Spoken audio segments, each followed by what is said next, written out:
45 million of the currently living Americans are set to die of Alzheimer's.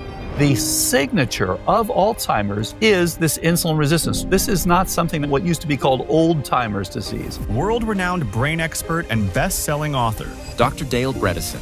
He knows the cause of Alzheimer's and dementia. And is on a mission to save your brain before it's too late. Anyone who's 35 years of age or older should get evaluated and get on active prevention. There are about 100 different genes that are associated with increased risk. But the most common one, the one we should all know our status, is ApoE. That's apolipoprotein E. And if you have 2 copies, your chance during your lifetime is about 90%.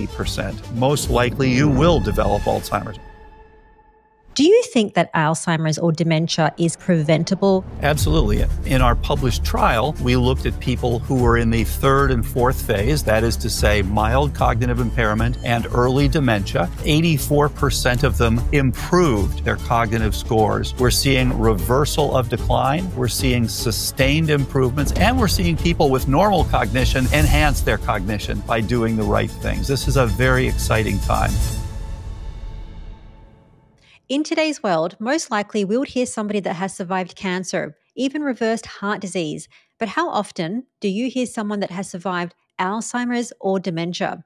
Now, most neurologists will say that if you get Alzheimer's, there's nothing that you can do about it. It is irreversible, and in most cases, it is inevitable. And that's exactly what happened to my dad, who got diagnosed with frontotemporal dementia. But my guest today, Dr. Dale Bredesen, is changing everything, and he will prove why most doctors are wrong. Dr. Bredesen has spent decades understanding the real root causes of brain disease. This includes Alzheimer's, Parkinson's, and dementia, and it's not just about sugars and carbohydrates. Today, we'll discuss new blood tests to spot Alzheimer's early and groundbreaking research to show that, yes, Alzheimer's can indeed be reversed. So, Dr. Bredesen, my first question: if somebody's just clicked on this episode, maybe they're 30, 40s, or 50s, how likely is it that they will get some sort of cognitive decline or brain disease in their lifetime? That's a great point. And about 15% of the population will die of Alzheimer's. It's incredibly common. Just in the US, for example, we have over 1 million people who died from COVID-19, whereas about 45 million of the currently living Americans are set to die of Alzheimer's. If we don't do something about it, if there's not something that they get on active prevention, early treatment, et cetera. So it is a major problem. In the UK, by the way, it is the number 2 cause of death. And in UK women, it is the number 1 cause of death. So unfortunately, very common. So if people are thinking that Alzheimer's or dementia is a disease in their 60s, 70s, or 80s, what is the age that it really starts? You know, that's such a good point, and there's more research on that just recently. And what they're showing is early changes in the early 20s. Hard to believe, but what happens, when you look at the symptoms, the dementia compartment, and that's really the 4th and final phase of this illness, then you're typically talking about people in their 60s, 70s, 80s, 90s. But now that we know what to look for, you can actually track back, and you can see that the biochemical changes are starting in as early as the 20s. Really surprising. Therefore, this is not something that's what used to be called old-timers disease. This is a disease of our lives, or our adult life. The great news is we can now pick it up much earlier.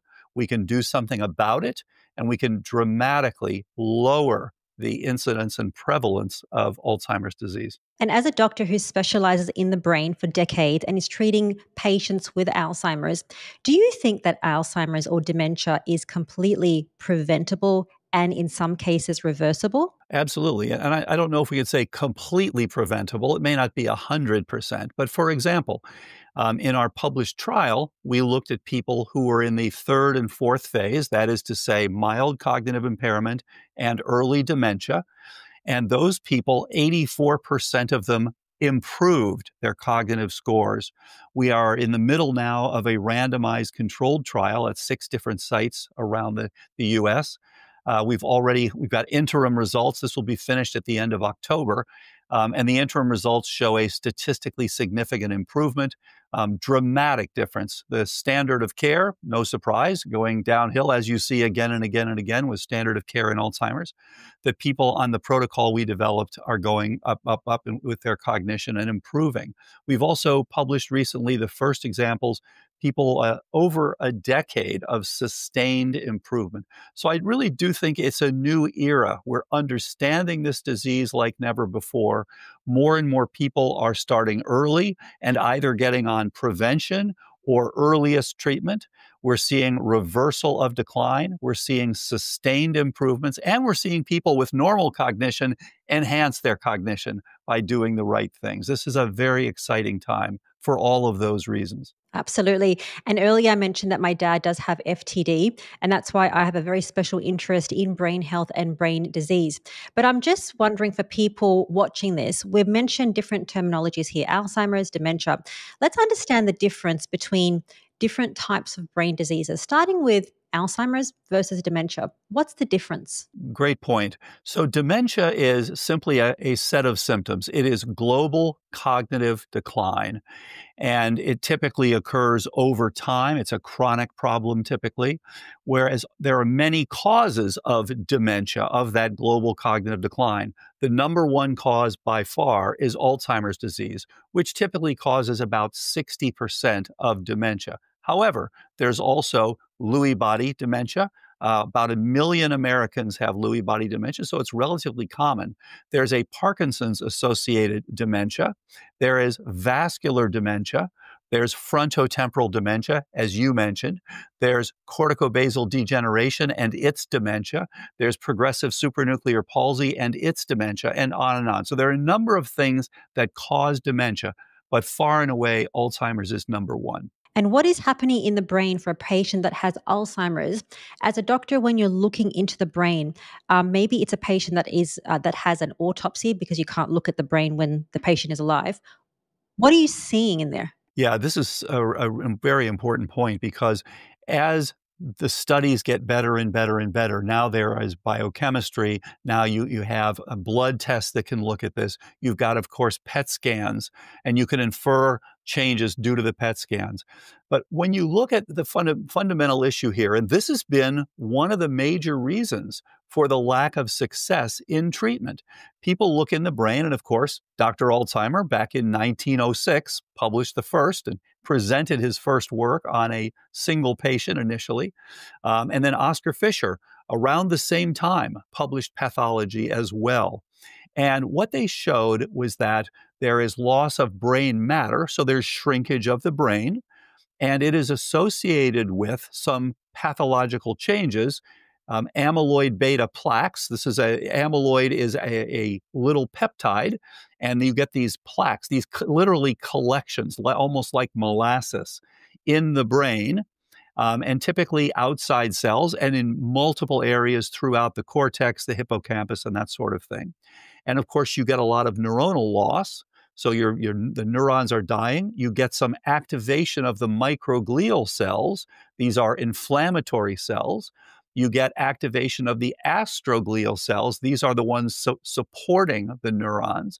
And then, of course, you get these what have been called neurofibrillary tangles, which have been turned out to be due to hyperphosphorylated tau. So tau is a fascinating molecule. It's normally is acting like bolts. So it's just like if you were putting a new structure on your house, you want to stabilize it, so you're going to use some bolts. And that's what tau does. It stabilizes microtubules, so you can put out connections, put out your neurites. However, when you now have insults, things like infections or toxin exposure or other forms of damage, what happens is the tau now has a second job. Literally, it switched from one job to another. It becomes phosphorylated. That changes its shape, that changes its charge, that changes its structure, and it pops off the microtubule, allowing the microtubules to collapse now. And it actually now becomes an antimicrobial protein. So what's fascinating in these various neurodegenerative conditions is that in all cases, you are developing antimicrobial proteins and or peptides. So what we've seen as a pathological problem, oh, look at the amyloid, look at the tau, this is really a physiological issue. Why is your brain doing this? It is responding to something. And the old-fashioned idea of, okay, we can just remove that. Let's put in an antibody and suck out the amyloid. As you know, that just hasn't worked. It doesn't make people better.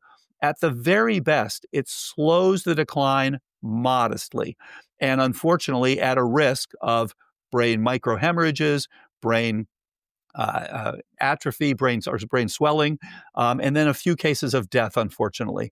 So we're not there. The era of effective single pharmaceuticals for Alzheimer's is not yet upon us. And our research over the years has suggested that that is because this is a more complex illness. This is a network insufficiency. You've got this amazing network, and you've got to actually look at all the contributors. And the fact that these proteins are antimicrobial proteins gives you an important hint. You are responding to these various insults. So that's what you see in the brain when you look at it. Absolutely. And it's interesting, the original concept of why Alzheimer's has occurred is beta amyloid plaques attaching to the synapses and the neurons, I believe, causing the shrinkage of the brain. But as you're demonstrating with your work, that it's not just that, it's a multifactorial approach to fix Alzheimer's. You say that these brain diseases, as well as other chronic conditions, are not a single answer or single medicine approach. Can you explain more about that? And that will help people understand that you can't just take a drug to fix Alzheimer's. You need to follow a protocol like the one that you have created for your patients. Yeah, that's a very good point.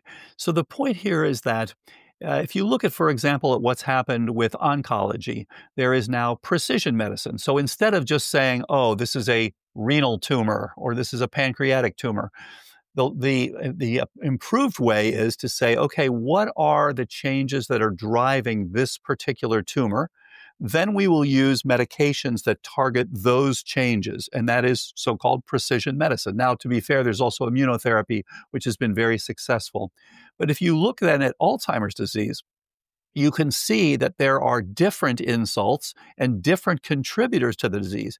In some people, for example, a major contributor will be P. gingivalis, which is from the oral microbiome, which actually unfortunately gets into the brain.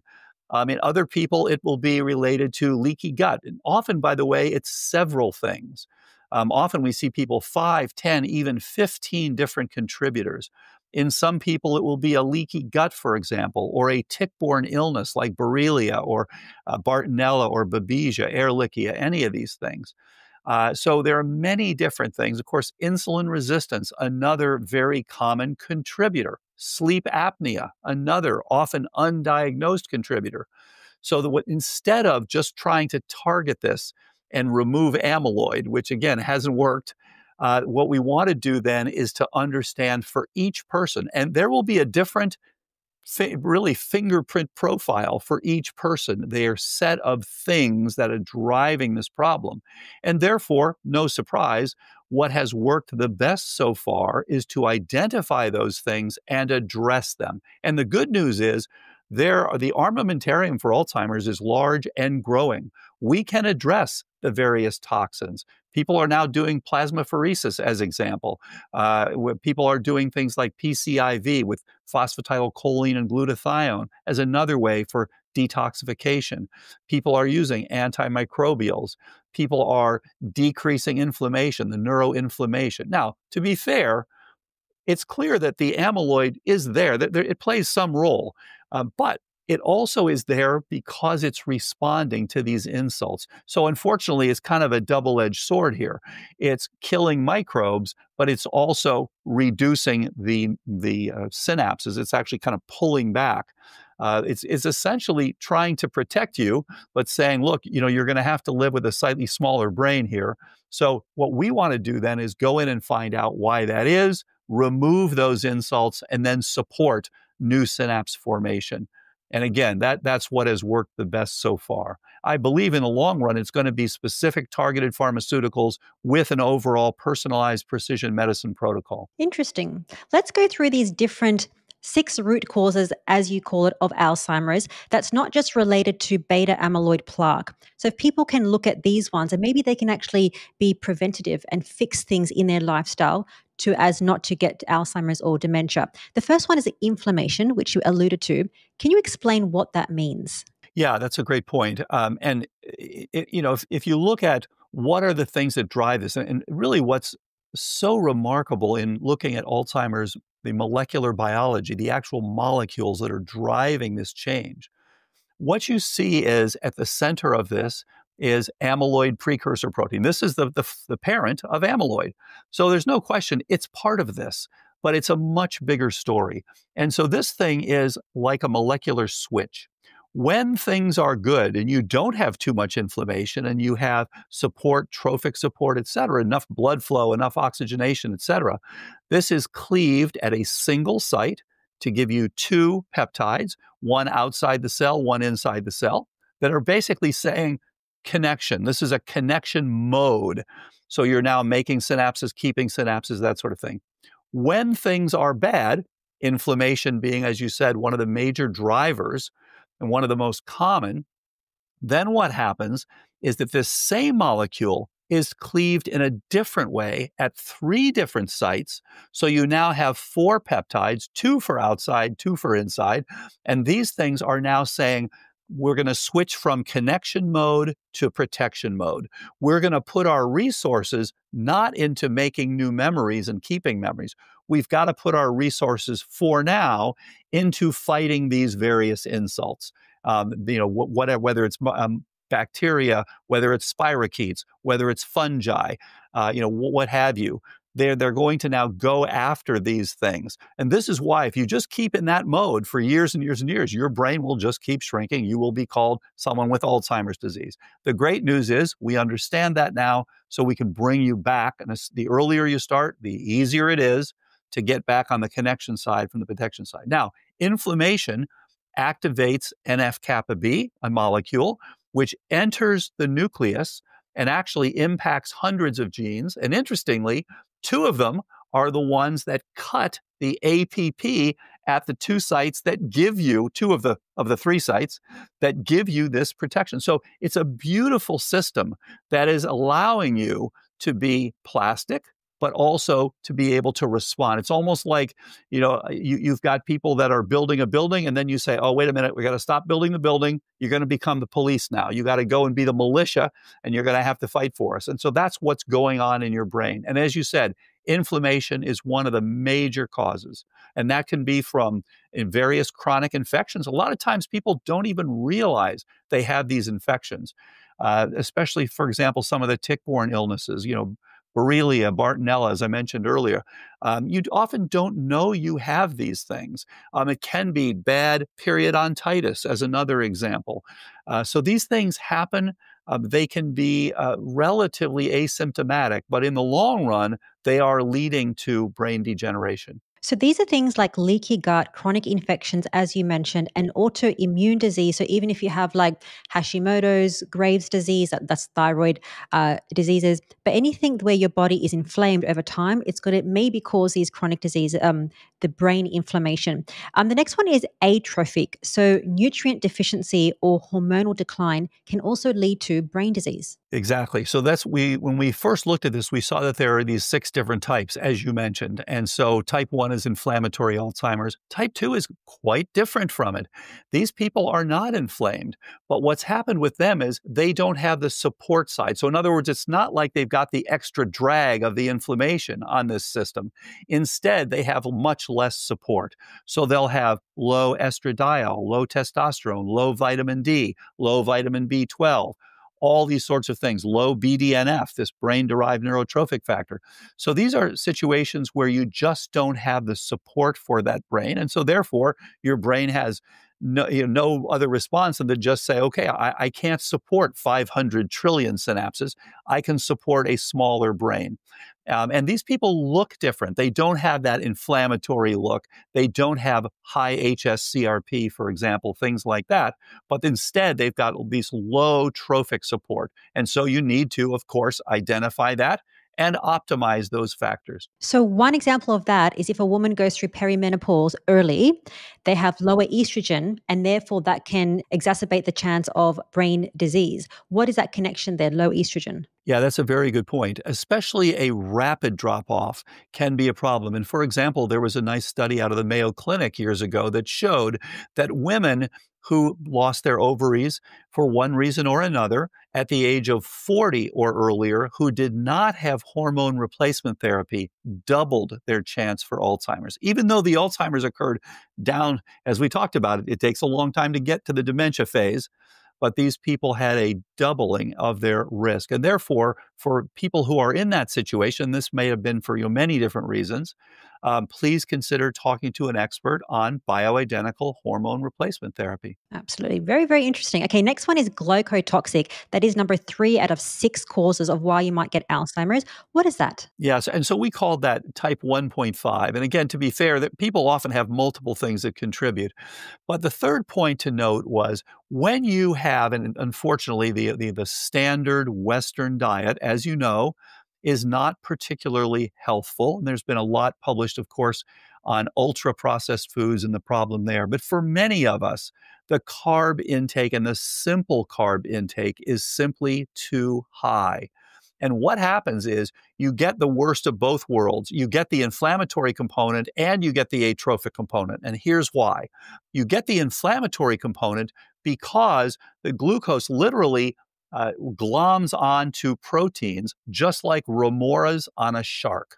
And so now you have glycated proteins. Now, of course, we measure that as hemoglobin A1C, but there are hundreds and hundreds of proteins that get these glycated changes. It changes their shape, it changes their function, and therefore it can produce inflammation because of these changes in shape. On the other hand, because you've now ramped up your insulin, you become insulin resistant. And there are about 100 million Americans who have insulin resistance. That increases your risk for cognitive decline. So now when you increase that insulin, now you become resistant to it. You now, when you signal through the insulin receptor and its signaling molecule, which is called IRS1, then what happens is you're no longer responding as well. Well, guess what? Insulin turns out to be a very important trophic factor, just like estradiol, just like nerve growth factor for neurons. So in fact, when we used to grow neurons in the dish in the lab, we always had to include some insulin in there because that supports it. So you can imagine that when you're not responding to insulin, that is not good for your neurons. And interestingly, if you look at the PET scan of someone who's got Alzheimer's or who is getting Alzheimer's, the signature of Alzheimer's is this insulin resistance. You see a reduction in insulin or in glucose utilization throughout the temporal lobe and the parietal lobe in the brain. So this insulin resistance is intimately related to what becomes Alzheimer's disease. So hence glycotoxic type 1.5 because it's got some of the inflammation and some of the atrophic effects. Now, as Dr. Bredesen mentions, insulin resistance can increase your chance of cognitive decline and even Alzheimer's. But there is a really easy way to fix this that you can do right now at home. Simply drop the carbohydrates to less than 50 grams, and some people need to even go close to 0 grams of carbs. And this is the ultimate low insulin state. And remember, low insulin, there's less chance of chronic disease. Now, as you drop the carbohydrates and increase your healthy saturated fats, you might experience some side effects like headache, nausea, and fatigue. Now, all this is very normal, especially at the beginning. And a really easy way to fix this is to do the salt trick. Simply add high quality salt to your meals and also to your water. But if the symptoms still persist, I would consider adding in electrolytes, one that has sodium, potassium, and magnesium, because this is so important for proper brain and body function. And that is why I have Element as a sponsor of today's video. Now, I personally like to use a high quality supplement like Element because it has a science-backed mix of sodium, potassium, and magnesium without anything artificial and no preservatives.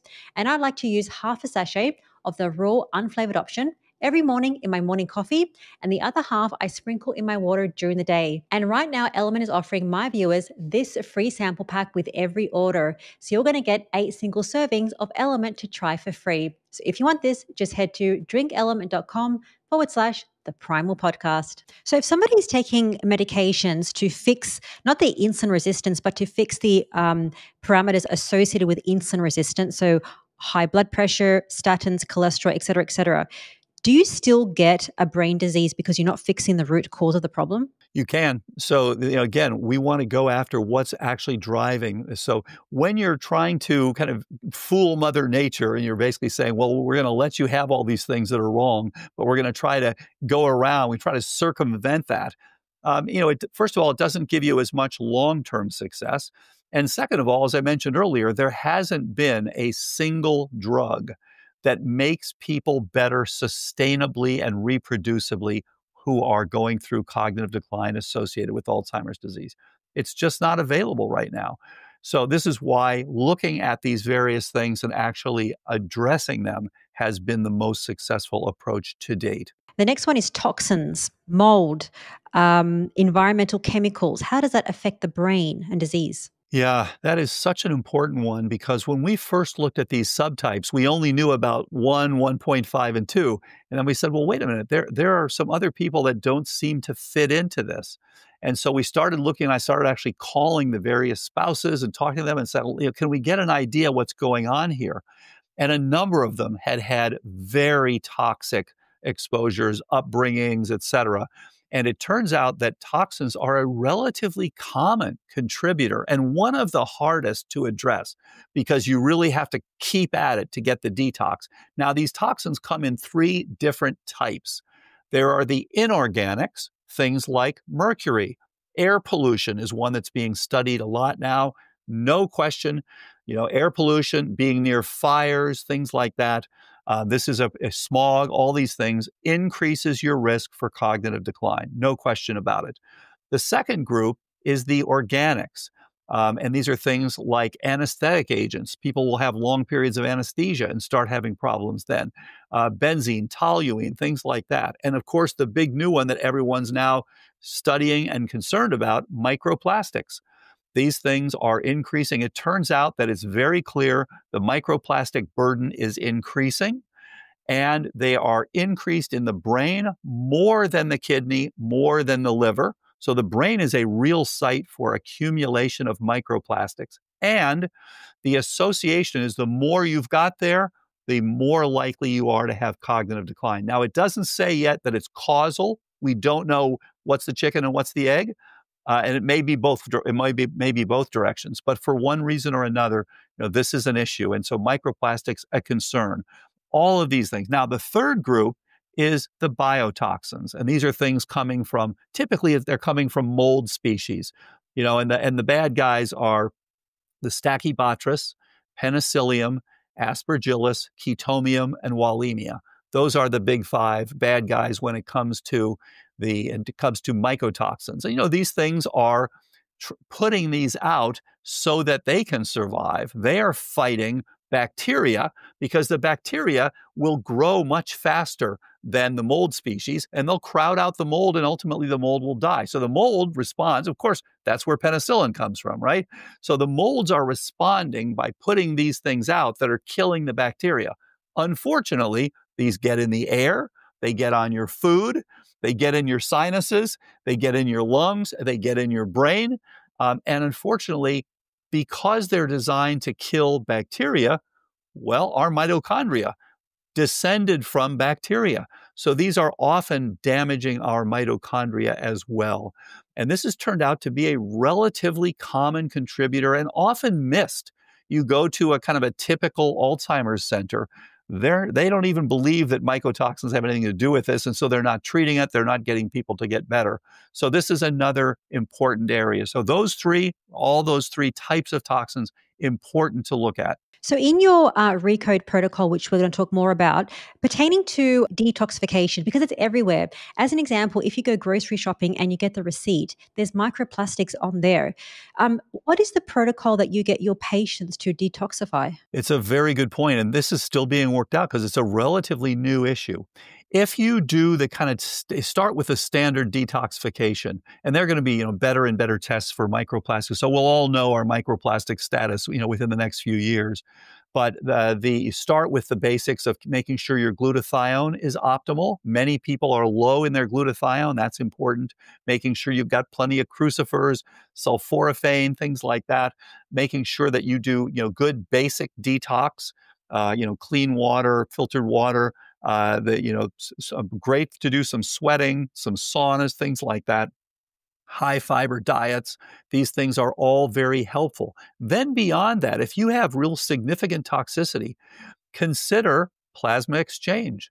Or in Europe, ionosphoresis is the one that's used typically instead of plasma exchange, but very similar approaches.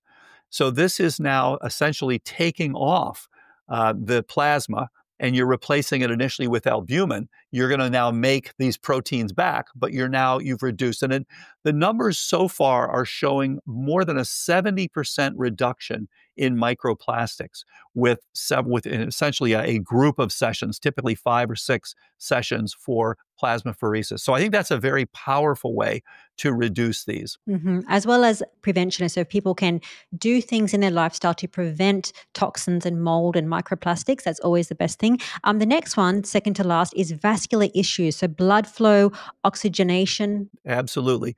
So this is typically, as we age, many of us have vascular disease. So cerebral blood flow is about 20% of total blood flow. A huge amount of your blood is going to your brain all the time. And so as that reduces, you don't have the support for 500 trillion synapses in your brain. So it's good to improve that. And in fact, there are a number of ways to do that.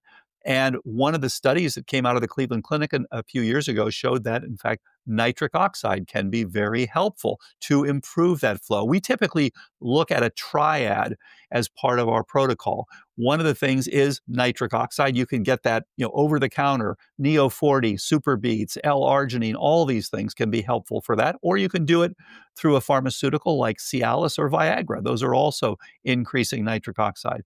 Secondly, you can support the endothelia in which are lining your vessels with things like Arterosil HP. That's very nice. That's been used, by the way, in people who've got long COVID. And then the third piece is that you also want to make sure that you don't have fibrin clots, and especially for people who've had COVID. And so I actually like to take nattokinase myself, and others take it as well. You don't want to take it if you're already on a blood thinner like Eliquis or something. But for the rest of us, and especially for those who have high Lp(a), for example, you can improve with that. That triad is very good at enhancing blood flow. I thought for Lp(a) that it's a genetic thing that you can't do anything about it. So you're saying that with increasing nitric oxide, perhaps you can? Well, you can address its effects. There are some things things like PCSK9 inhibitors can help to reduce that. So there are some ways, but you're right. The standard things aren't as good for that as they are for example, the LDL and things like that, LDL particle number and that sort of thing. Interesting. Okay, last one is trauma. This is so interesting. So if somebody has a physical damage to the brain, it can also exacerbate the risk of getting Alzheimer's or a brain disease. Absolutely. So people who've had repeated concussions that are increasing. Now, we typically assume that if someone's had repeated concussions, they're more likely to have CTE, chronic traumatic encephalopathy, but it also increases risk for Alzheimer's disease. And in some ways, when you look at CTE, you see phosphorylated tau, just as you do in Alzheimer's. The big difference is with CTE, and there are some differences in distribution, but you're not seeing that amyloid the way. And to some extent, therefore, if you're starting to make amyloid and tau, but you happen to be able to clear out the amyloid, well, you're left with a so-called tauopathy. And that can look very much like CTE. So yes, no question, head trauma is another potential contributor. So we've mentioned 6 different ways potentially that people can get brain disease and Alzheimer's. So it really goes to show it's not just a one-size-fits-all approach. We need precision medical intervention to actually help. And we're going to talk more about that. I want to ask about Alzheimer's and genetics. Now, is there a genetic predisposition that somebody could say, my family has it, my dad has it, like my dad has FTD? how likely is it for that person to genetically develop a brain disease? No question, first-degree relatives of people who've had dementia are at increased risk for dementia. And again, why anyone who's 35 years of age or older should get evaluated and get on active prevention. It's a good idea for all of us. And there are simple ways to do that now. You can take a free CQ test, what we call My CQ test. You can take that for free and see where you stand because this does sneak up on you. So when you look at Alzheimer's with respect to genetics, there are about 100 different genes that are associated with increased risk. But the most common one, the one we should all know our status, is ApoE. That's apolipoprotein E. And you can have apolipoprotein E 2, 3, or 4. And of course, you get one copy from your mother, one copy from your father. So you can be a 2-3 or a 3-3 or a 4-3 or a 4-4, any of those things. So for example, I checked myself.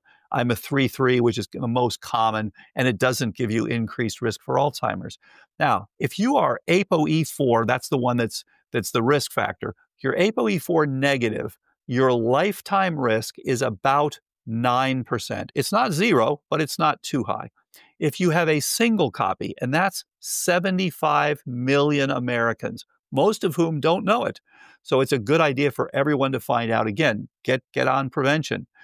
Your chance during your lifetime is about 30%. And if you have two copies, and that's 7 million Americans, again, most of whom don't know it, your chance during your lifetime is about 90%. Most likely you will develop Alzheimer's. Okay, so get on active prevention early on or earliest treatment. And I should just stop for a moment and say, as you mentioned earlier, you go through 4 phases. So you don't get this overnight. The first phase, you are pre-symptomatic. So you can show changes in blood, changes, and you can now get a p-tau level and a A-beta 42-40 ratio, that sort of thing, and see early on before you have symptoms. Then you go through a phase which lasts about 10 years where it's called SCI, subjective cognitive impairment. By definition, that means you know something's not quite right, but you're still able to score normally on cognitive testing. After that time, if you don't do anything, you enter the third phase, which is MCI, mild cognitive impairment. By definition, that means now not only do you have some symptoms, but you're not scoring normally on cognitive testing. However, you still are able to do all your activities of daily living. You can drive, you can balance your checkbook, you're functional. And then if you don't do anything about that, about 5 to 10% of those people each year convert to the fourth and final phase, which is the dementia phase, as you mentioned earlier. And by definition, that means now you've impacted your activities of daily living. And of course, ultimately, you just keep going there. You can't take care of yourself. So this is why we encourage everyone, please get in those first 2 phases, either on active prevention or earliest change. And often people will come in and say, look, I don't think I have any symptoms, but I think I'm okay, but I just want to get on prevention. It turns out they're already, when you test their cognition, they've already begun, because it does sneak up on you. So again, there's so much you can do, and it's much easier. We do have people improve. As I mentioned, the last 2 phases, we see 84% of the people improve, but the difference is it's much harder to get them to improve later on. And when they're later in their starting, you often don't improve all the way back to normal. Whereas when you start early, we typically see people come back to normal. In fact, often they say, wow, I'm better than I've been in decades. So you don't want to wait till late. Come in early. As Dr. Bredesen mentions, there is so much that we can do to prevent brain disease, including Alzheimer's, and that involves removing toxins, including the ones that we put on our skin, because there is something called the blood-brain barrier. Anything that we put in our skin gets into the bloodstream and can penetrate the brain, causing disease. And when I heard about this changed everything for me. You see, I have followed a high-fat carnivore lifestyle for the past few years, and it's helped me fix so many different health issues. But then I realized I was still exposing my skin to chemicals through my skincare that I was using every day. And I used to use 10 different skincare products, but now I only use one. It's 100% grass-fed, chemical-free tallow. Now you might be thinking, why would you put tallow on your skin? Well, this has helped my skin so much. It has improved the skin texture and hydration. And that is why I created the Primal Tallow Balms as a chemical-free solution for my skin and also for your skin. And I'm really excited to share that with you. The Primal Tallow Balms contain 100% grass-fed, grass-finished tallow that naturally contains vitamins A, D, E, and K2. So what does that mean for you? Well, you could see improved skin texture and hydration. And the best thing is there's no preservatives, there's no additives. It is just pure tallow. And I like to use the unscented balm every single day, and it lasts me 24 hours of hydration. So if you'd like to be chemical free from the inside out, pick up a tallow balm. Just head to shop.theprimal.com and get 10% off your next order. So I want to ask about early warning signs and symptoms that somebody could understand that they have impaired cognitive decline or they're cognitive declining. What are some symptoms that they could see every day? Yeah. In general, there are two types. There's the amnestic presentation, which is about 2/3 of people, and then there's the non-amnestic presentation. So the amnestic one has to do with memory. And so the typical thing is the person will say, you know, my spouse asked me the same question 4 times at dinner last night. I told him or her the answer. And then, 10 minutes later, they asked me again, and then 15 minutes later, and then as we were leaving, they said, "Well, now what's happening tomorrow again?" So that is problem with episodic memory, with things where you're trying to remember something and you're having trouble with that particular item. And then there's the other people who will have these non-amnestic problems. And the typical thing is they will have problems, for example, with executive function, so planning. Sometimes they have trouble with calculations. One person said it was the first thing was they couldn't calculate a tip when they went out to dinner anymore. Sometimes it's failure to recognize faces. That's a fairly common one. Failure to recognize other things, visual problems. About 5% of people will present with what's called PCA, posterior cortical atrophy, also called Benson's syndrome, after Professor Benson, who described it first in the late 80s.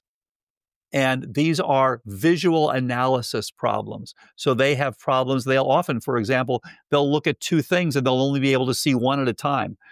They can't, so they'll have, you can imagine, they have problems with their driving.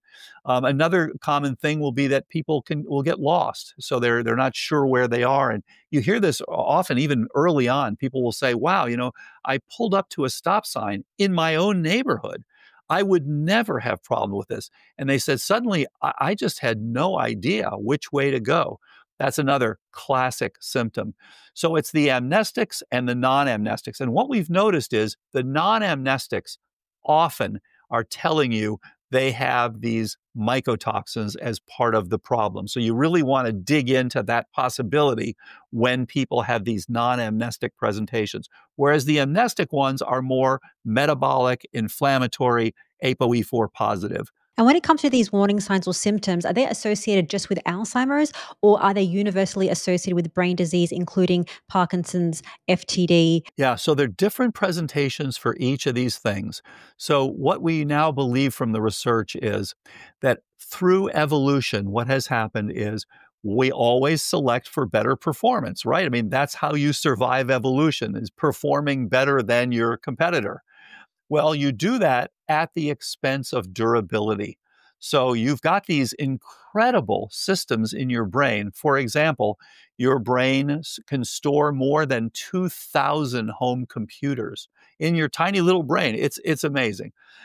You have incredible fine motor modulation. That's the one that's lost in Parkinson's. You've got this incredible ability to amplify signals, which is what goes in ALS. So it takes about 1/1,000,000th of a calorie per second for a thought to say, okay, I'm going to now tense my muscles. And now when you're doing it at maximal, you can get up to about 1/2 a calorie per second, like that. So you have these incredibly finely tuned mechanisms. And unfortunately, they can begin to fray as you have these insults over time. So that when you mentioned about how do you present, when you're talking about the neuroplasticity part, so Alzheimer's, you are typically talking about loss of memory and loss of executive function. In frontotemporal dementia, it's a different region of the brain. So there are some overlaps. yes, they definitely can have memory problems. They often will have aphasia. There's a certain type of aphasia you get in Alzheimer's. It's a little different, the type of aphasia that you get with frontotemporal dementia, although both are called primary progressive aphasia. They're slightly different. And so that's another one. Now, you can also change with frontotemporal dementia because it's affecting that frontal lobe, whereas Alzheimer's is more temporal and parietal. In that case, you may see changes in behavior. So behavioral changes are more common with frontotemporal dementia than they are with Alzheimer's.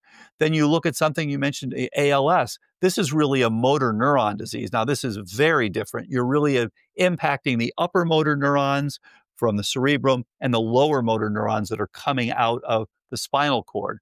So these are very different presentations. People who are getting dementia, for example, from PSP, this is an eye movement problem, and then that can be associated with the development of dementia. So each of these things is different. With Lewy body, these are people who will often have visual hallucinations with them. There's more parieto-occipital. So those are different regions of the brain, different presentations, different drivers, and therefore different optimal treatments. That's why I asked that question, because I know for my dad, the characteristic or the symptoms was not memory, because obviously he has FTD, which is not Alzheimer's. So it can be presented very differently. So if people are just watching, dementia or Alzheimer's is not just attributed to memory issues. There's a variety of symptoms that people can see. Active prevention is key. Let's talk about active prevention. There is a breakthrough testing. People can test in their blood to see if they have Alzheimer's. What are those 1 or 2 tests? Yeah. So it used to be, as you alluded to, it used to be PET scan or spinal fluid. And who wants to do a spinal tap every couple of years? The breakthrough in the last 2 years, and now the increasing sensitivities, which is really fantastic. Blood test, and there are 4 different things that are tested in the blood. p-tau217 is the one that correlates best with Alzheimer's. GFAP is from the astrocytes, correlates with inflammation and repair ongoing in the brain. So you want to know, do you have inflammation? It's not specific for Alzheimer's, but it's very sensitive. NFL, neurofilament light, correlates with neuronal damage from any cause: car accident, vascular disease, frontotemporal dementia, Alzheimer's, etc. And then A beta 42 to 40 ratio, that's one that changes. The ratio changes early on as you're getting Alzheimer's disease. So those are the 4, and they're relatively easy to get. I had mine done, and everybody should know their status. I had mine done at my kitchen table a few months ago, and very happy to see that my p-tau217 is still completely normal. NFL, GFAP, all good. So now I'll check again. For people who are under 60, you want to check every 5 years. And then if you have symptoms, you want to then check every 1 year. For people who are 60 or over, you want to check every 2 years. So I'm in my mid-70s. I had mine done. I'll have it done in 2 more years and see where I stand. And so again, just as I mentioned in the new book, The Ageless Brain, everybody should be on top of this so that you can make sure to have a brain span that is as long as your lifespan. Okay. And when it comes to these blood tests, can people get it done at a local lab? How do you get these tests done? Yeah, so there are a number of ways to do it. You can simply go on and you can go to get a brain scan. You can actually do it without even, there's a doctor who will look at it through. So there's an online simple way to do it. You can also do it through your doctor and just say, I would like to have a p-tau217 test. That's another way to go. So there are multiple ways that you can get this now. Now, before talking about what actually works, which is your Recode protocol, I want to ask about drug therapy. How effective is that as opposed to the Recode protocol? Ineffective, unfortunately. So if you look, for example, when you're being treated, if you do nothing, you're going to lose a couple points on a 30-point scale each year. So you're going to go down, down, down. If you now have the anti-amyloid antibodies, which are currently in use, things like Leqembi and Kisunla, you'll go downhill slightly slower, but you don't go up, you don't get better. If you take the other approach, which is to use Aricept or Namenda, you may get a little bump, but in fact, Professor Schneider has studied these people over time and shown that the people who went on those treatments actually did worse in the long run than the people who went on no treatment. So that's a concern. They're not creating sustained improvements. On the other hand, what we've shown with the protocol we developed, as you mentioned, Recode, is that number one, we get people to improve. And in our trial, 84% of people out in the general clinics, it's about 50% of people because some of them are coming in later. But you want to, so therefore, again, you want to start early. And what we're seeing also is sustained improvement as long as you continue to optimize these things. So it really is a clear difference between a precision medicine sort of approach versus just taking a drug. I have another question about a drug. So personally, my dad, as you know, he has FTD. One doctor prescribed him with Aricept, which fast forwarded his disease. So my question for you is that when somebody sees a brain doctor, how do they know that they're getting even prescribed the right drug? Because in my dad's case, obviously there were severe consequences because he was prescribed the wrong drug. This is a really good point. And I have to say, this is an era where there's a lot of interest in brain health and everybody's talking about brain health. And a lot of people are talking about it without really knowing what they're saying. So what I always suggest is whoever it is that's going to be dealing with your brain health or someone who's doing a podcast or whatever, ask them, okay, or look up, have they published a successful clinical trial? Have they published peer-reviewed papers? Do they know what they're talking about? And you can find out, have they actually reversed cognitive decline, either in a trial or published anecdotes? If you talk to them, you might even ask, can I talk to a couple of the people where you've successfully and objectively reversed their decline?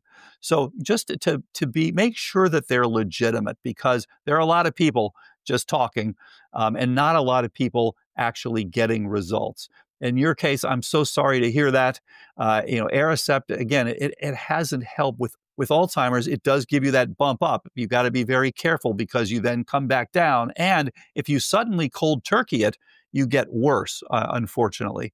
So it's been tough. And I'm sorry to hear that your father was given that. Well, that's why the work that you do is so incredibly important, to give the right information to people, to arm themselves, to help them with their brain disease. I want to talk about what actually works, which is the Recode protocol. So you published in a trial in 2022, proof of concept work with the Recode protocol. Can you talk more about that trial? Absolutely. So the first patient that we saw the reversal of decline from our lab work was in 2012, and we published the first 10 examples in 2014. We published another 10 in 2016, and then we published 100 in 2018. And finally, we had enough data to actually apply for a trial. We applied for a trial in 2011, and they said, no, we're not going to let you do this because it's multifactorial. And in these trials, you typically want to just change one factor. We said, yeah, but the disease doesn't work that way. So we were finally allowed to start this in 2020. As you mentioned, we published it. It's freely available online in the Journal of Alzheimer's Disease in 2022. This was a proof of concept trial. So we're comparing to historical controls because it's very well known what happens when you don't treat, or when you treat with something that doesn't work, people continue to go downhill. So what you do then is with these people, and I was really thrilled to work with three outstanding clinicians, and Dr. Kat Toops, Dr. Anne Hathaway, Dr. Deborah Gordon, and they've reversed cognitive decline in person after person after person. And Kat and Anne are both working on this new trial with six physicians now. And so this initial one, it just had 25 patients, but 21 of them improved. So that was the proof of concept. Now we're in the middle of a randomized controlled trial, and that will be completed October 31st of this year. And that'll be published early next year. And in that one, we're already seeing statistically significant differences. The people who are in the control group, which is the standard of care for Alzheimer's, are declining, and the people who are in the treatment group are improving, as we've seen before. So what you actually want to do this is you want to identify for each person what's causing inflammation, if anything. What is causing reduction in energy? Some of these people have sleep apnea. Some of these people have vascular disease, on and on.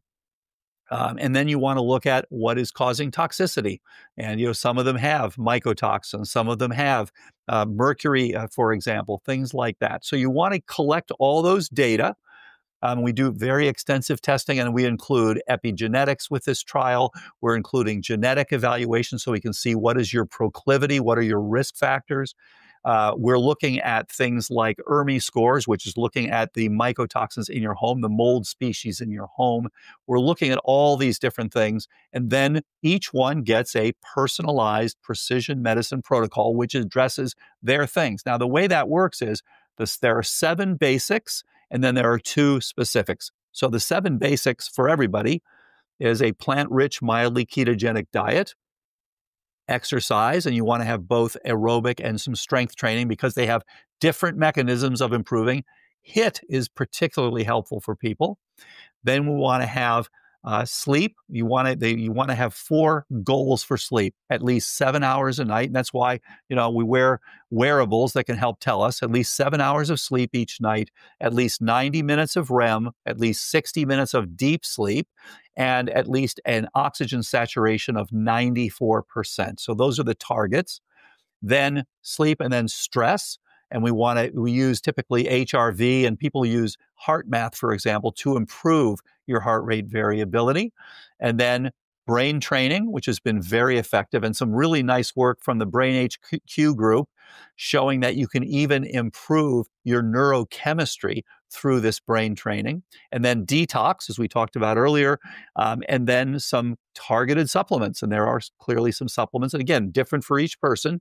If you are low in vitamin D, you want to optimize that. If you've got some ongoing inflammation, then things like resolvins and pregnenolone may be very, very helpful for you. So we can, again, use these to optimize the whole neural network.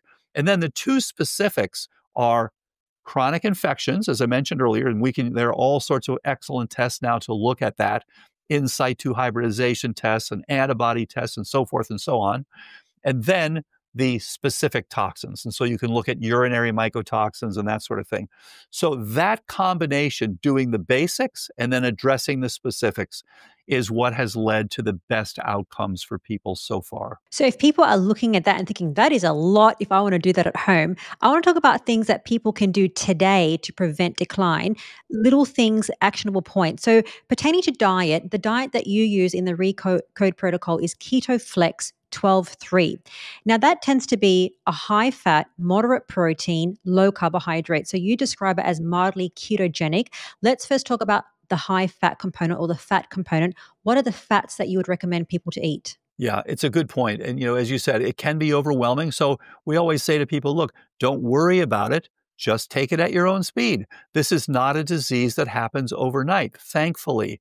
So take it at your speed, start getting one thing after another. You can just take a read of the earlier books that had this, The End of Alzheimer's or The End of Alzheimer's Program, or The First Survivors of Alzheimer's. Those are all books that describe this protocol and help you to get on it. We've trained over 2,000 physicians in 10 different countries and all over the U.S. So there are lots of ways to access it.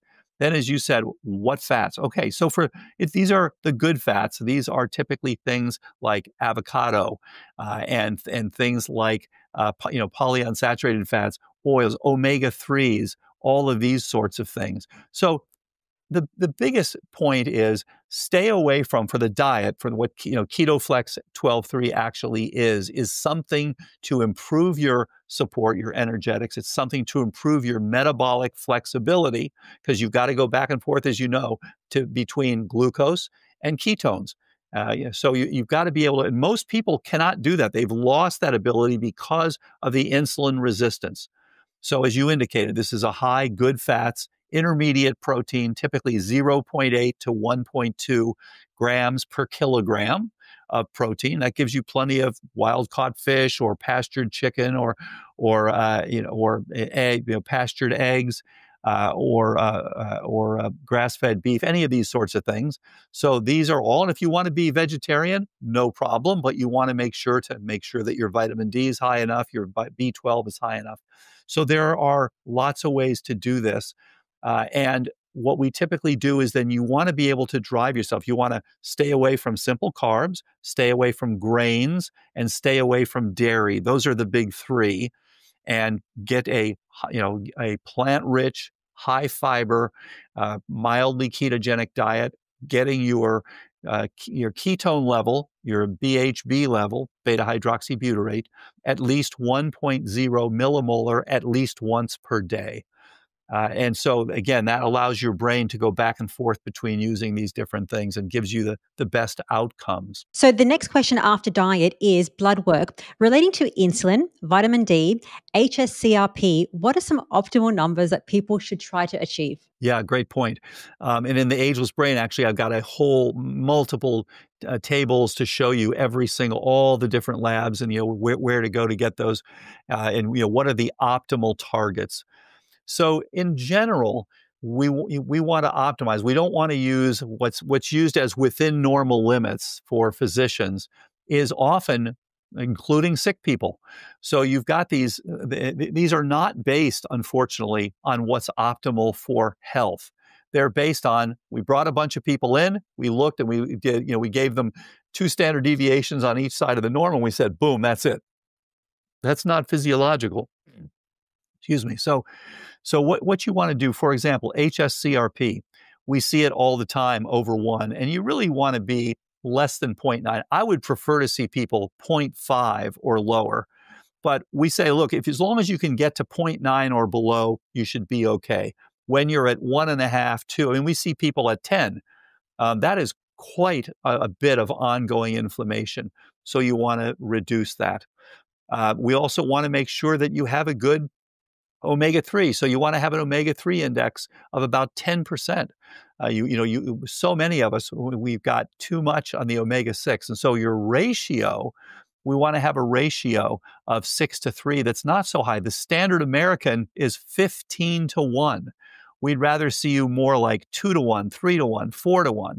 That's a healthier range for omega-6 to omega-3. Vitamin D, 50 to 80 is where nanograms per mil. That's where we want to see things. So many people are walking around with 20.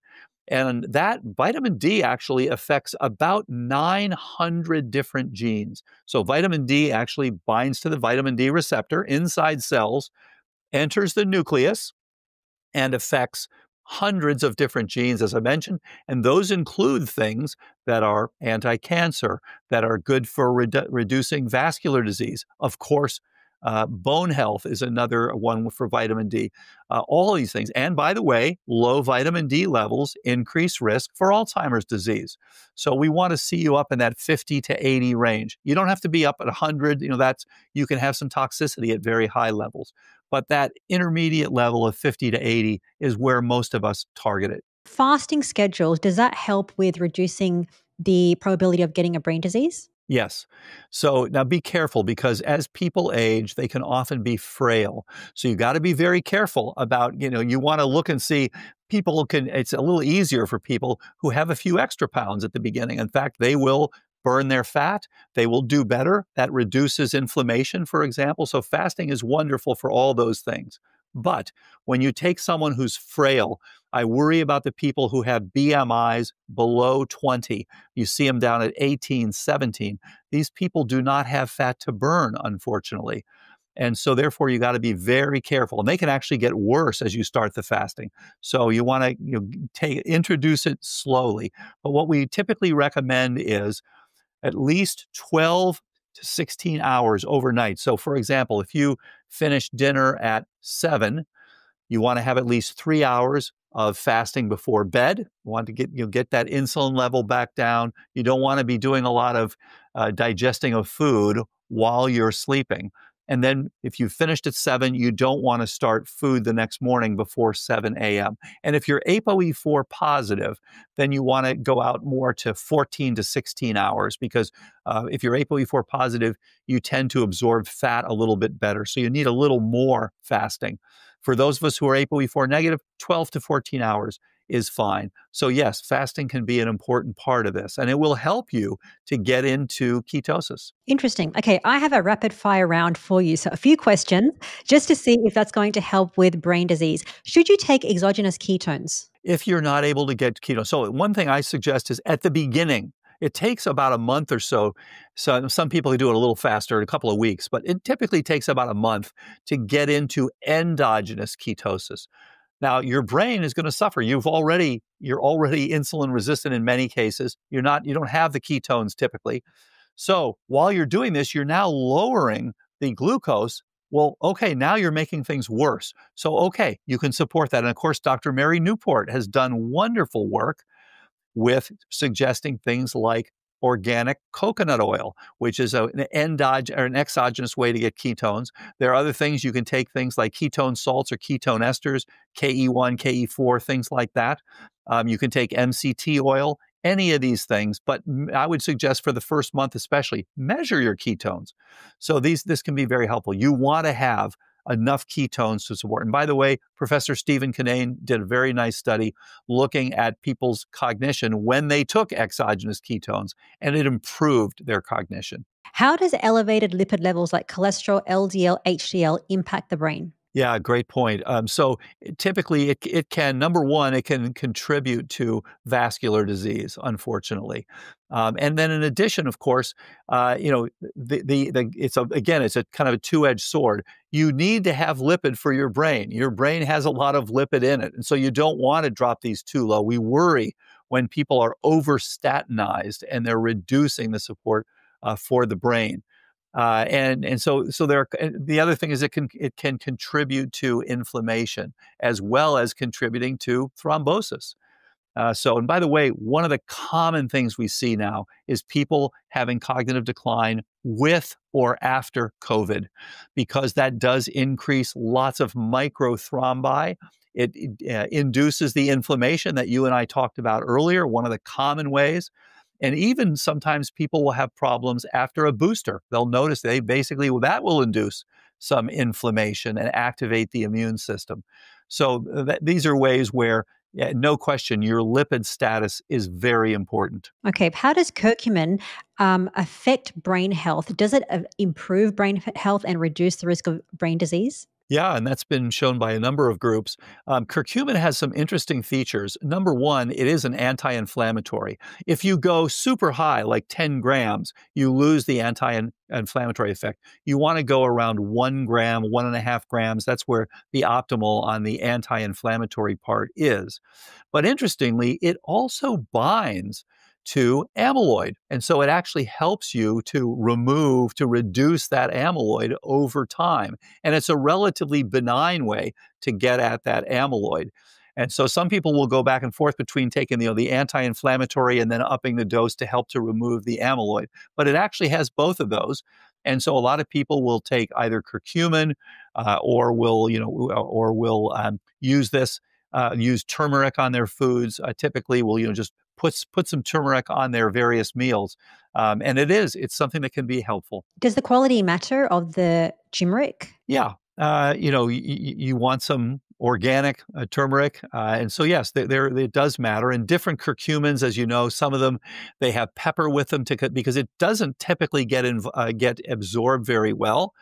And what I was told by the group that started this use at UCLA, Dr. Sally Frauci and Dr. Greg Cole have done such beautiful work on this. You can take it either on an empty stomach or you can take it with a fatty meal. Those are the two best ways to get some absorption from your curcumin. Perfect. Fructose and its impact on the brain. Yeah. And Dr. Rick Johnson, a professor at University of Colorado, has really done some beautiful work on this. He and David Perlmutter and I and a few other people published a paper a couple of years ago on basically relating to his work.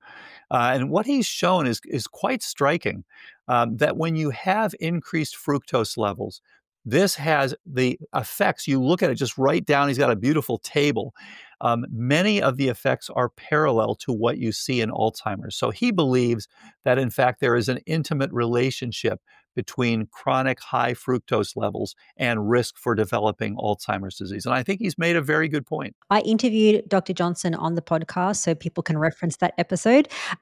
You wrote a book, The End of Alzheimer's. Can you share your new book with us? Yes. So the new one's called the ageless brain. So the first three were about Alzheimer's disease and how we can prevent cognitive decline. But so many people said, well, okay, but for all of us, what do we do to make it so that we have a good brain? The biggest, the biggest failure and something that just breaks the hearts of so many people is someone who lives for 90 years and their brain only works for 70 years, that sort of thing. And it's, as we talked about earlier, this is such a common problem. About 45 million Americans will die of Alzheimer's disease, statistically. And so the idea is, how can we all make sure that our brain span is as long as our lifespan? And there's so much work, as you know, on anti-aging now. So you can start looking at all these different parameters, and many of these are shared with aging of brains and Alzheimer's disease. So you can now look, again, you can do your blood tests, look to see these things coming, look to see if you've got increased aging. By the way, there are epigenetic tests that will give you a brain age. So when you're 40, you want to have a brain age of 35. By the time you're 70, you want to have a brain age more like 55. And so that when you're 90, you've got a brain age of 70 or so, that sort of thing, so that you do better. You don't want to have a brain age at 50 that's 70, right? So you want to be able to look at these things. And again, better and better abilities to do that, and then work with a trained person to see, oh, well, my brain age is high. Why is that? Let's get after this. Let's make sure that I don't have a shortened brain span. So that's all in the ageless brain. Last question for you. What are your best 3 strategies for people to prevent getting any brain disease or cognitive decline? Wow. Yeah. So I would say strategy number 1 is don't stick your head in the sand. Get evaluated, see where you stand. Don't be afraid to take a cognitive test. A lot of people will say, well, I just don't want to do this. But yeah, free MyCQ test. You can get a free cognitive assessment online. See where you stand. So don't be afraid. Just like taking good care of your car, check it out. The second thing I would say is, don't think that that diet is an unimportant situation, and it is an unimportant factor in your cognitive health. It is a very, very important factor. So get on a plant-rich, mildly ketogenic diet. That is what has worked the best so far. Tweak it as work with someone to get it so that, hey, I don't like this, or I want to do more of this. There are now meals that people can actually get from, for example, from Trifecta, where you can order these. So check it out, find out, go get you can even read the book, get on the right things so that you aren't filled with toxins, so that you're not having too much bad fat, so that you're not having too much simple sugar and things like that. And then the third thing I would say is to beware of your, let's just say your wearables. Wearables are incredibly helpful because in 20th century diseases, we were dying of things like pneumococcal pneumonia and tuberculosis and diphtheria and, of course, AIDS. These were simple illnesses where we have drugs that target these. In the 21st century, virtually all of us are having problems with complex chronic illnesses. And so you don't get the symptoms until they're relatively late in the process. That's the big difference. So therefore, things like looking at your sleep and looking at your heart rate variability and checking your blood pressure. There's so much you can now do, checking your microbiome, checking your telomere length, all these things. And if you're noticing that you're not doing well for your age, then you want to get some help. So I would say that would be the third strategy. See where you stand. Don't be afraid to see that and kind of take some responsibility, because the old model of I'm going to be completely passive, I'm going to go into my doctor and my doctor's going to take care of me. Unfortunately, as you know, doctors are not up. Look what happened as you just described with your father. Doctors are often not up to date with the latest. And so you want to be, the doctor's part of your team, but you're the leader of your team. So you want to get these. And again, more and more is now available so you can do just that. Absolutely. If people would like to support your work and find you more, where can they find you? Yeah, you can find me in a number of places. Facebook, Dr. Dale Bredesen, Instagram, Dr. Dale Bredesen, X, Blue Sky, the books that we were talking about earlier, any of those sorts of things. You can find more information. Perfect. All the links are going to be in the show notes so people can search for you and find your work. Dr. Bredesen, thank you so much for your time. Thank you, Rena. Great to talk to you. Thank you for joining me today on this episode with Dr. Dale Bredesen. Now, if you got any value from this episode, please hit the subscribe button. That's an excellent zero-cost way to support what we do here on this health podcast. You can also find me on other social media accounts. I'm on Instagram and on Twitter under the name of the Primal Podcast. And if you love this episode, you'll enjoy another episode I did with Dr. Anthony Chafee. It is everything about how to prevent dementia, including utilizing a high-fat carnivore diet and exercise. Dr. Chafee will talk about the importance of exercise, what fats you need to be eating to improve your brain, and why you need to be able to do a body weight squat if you want to decrease your chance of getting dementia. The episode is linked here. Finally, thank you for your interest in root cause healing, and I'll see you next week.